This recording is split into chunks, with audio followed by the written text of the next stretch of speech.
Yes mga lods. Ayan, at gagawa naman tayo ng ating ulam ngayon mga lods, no? Ito nga at mga lods, oh. Kilala niyo ba ito mga lods? Ito yung lulutuin natin. Ayan. Papakilala ko lang sa inyo ito mga lods, no? Ito yung isda na tatawag nilang palus mga lods, no? Sa dagat ito mga lods at mahirap itong hulihin. Kaya lang, siyempre, kaya nga tinawag itong palus mga lods dahil madulas, no? Madulas yung mga lods. Ang gagawin naman natin ito mga lods ay ating i-adobo muna natin.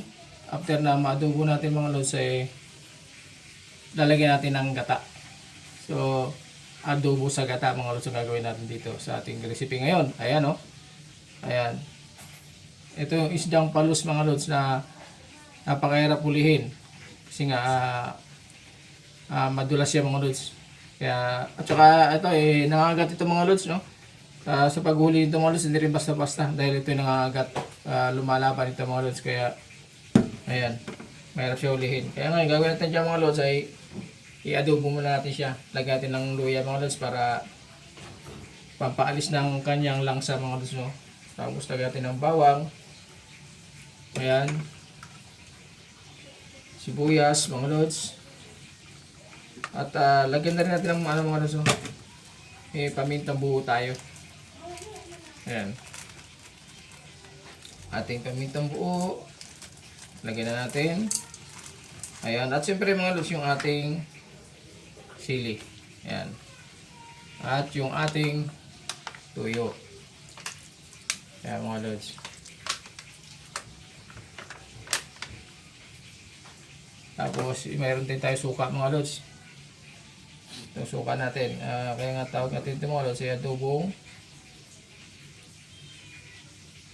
adobo sa gata. Yan. Okay. So ito ngayon mga lods yung ating recipe ngayon. At ito yung ating mamaya mga lods pagkaluto na ito.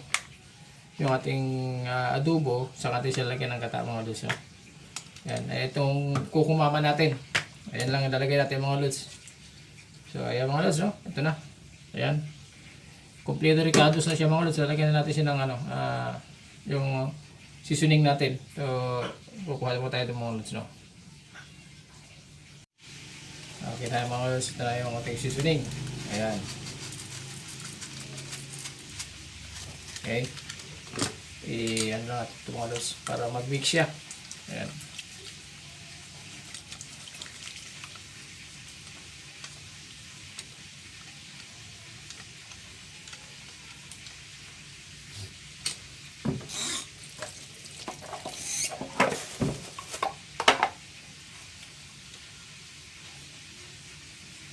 So, okay na siya mga lods, oh. Kompleto ricados na siya mga lods. Ang gagawin nito, sasalang na lang natin mga lods. Ngayon, pagka nasalang natin, pagkaluto ng mga lods, saka natin ilagay yung ating kukumama at medyo patuyutuyoy natin ng konti mga lods. Kaya, ito yung ating recipe ngayon po today. Adobo sa gata. So, tara mga lods, samahan nyo ako. So, ito na mga lods. Kumukulo na yung ating adobo mga lods.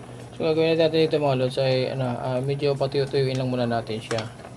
After na ito ay matuyo-tuyo na, saka natin ilagay yung ating gata mga lods, no? Ayan. Ayan, patuyo-tuyuin muna natin hanggang sa matuyo. Okay na to, okay na yung timpla natin yung mga lods, ha. Okay na yan. Pero siyempre tikman pa rin natin. Wow, okay na siya mga lods. Gata na lang kulang natin dyan. So, siyempre, kailangan patuloy-tuloy muna natin para mabawasan yung sabaw mga lods. Okay?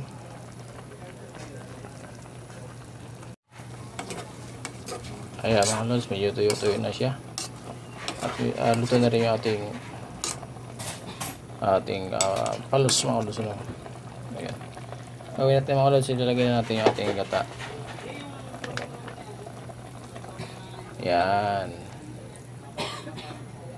Ayan ang ating gata mga lods.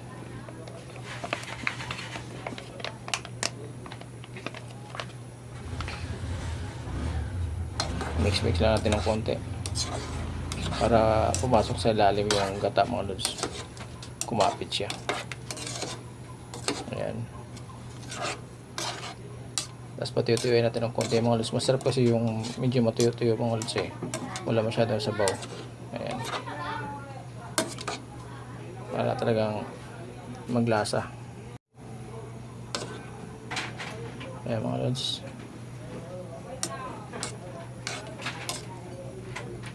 So ayan. Patuyutuyin pa natin mga lods, no?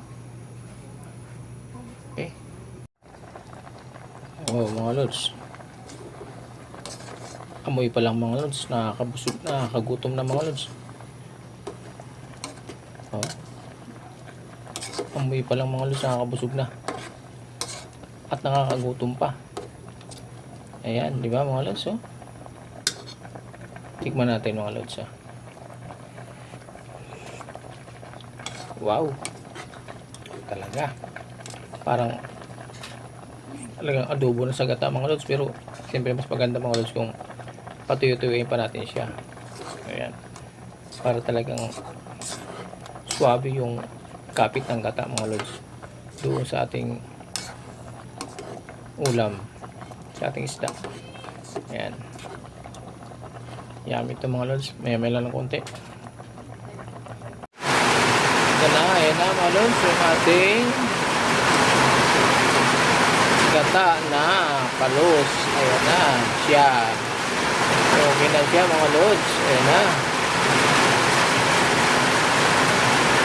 Ayan na, sabay naman ang lakas ng ulan mga lods dito. Grabe ang lakas ng ulan. Buhos na buhos yung ulan dito mga lods. So, tignan muna natin ito mga lods. Okay na siya. Wow. Talaga. Naglasa na yung ating gata mga lods. At swabing-swabi na talaga ang yummy natin ang ating ulam ngayon. So ayan mga lods. At tayo ay kakain na. Ayan.